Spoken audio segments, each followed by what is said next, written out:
that absolutely violates all the principles of government accountability with the public. They should not be hiding superintendent evaluations in executive sessions.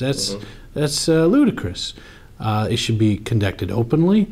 Everybody should see what the school board thinks the superintendent's doing. They try to circumvent public review of these evaluations by making them verbal, and thus there are no records of them. As a personnel matter, it's a horrible idea. If you're a public employee, you work for the public, they're your boss, you need to know what your bosses are entitled to, their rights, so you can serve them better.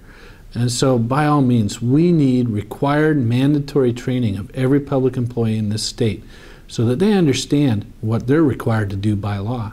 If they don't, then it costs taxpayers money. It's a liability. Because if a public employee illegally denies me information and I sue that agency and substantially prevail, taxpayers will pay my attorney bills. Getting access to public records is an ongoing struggle.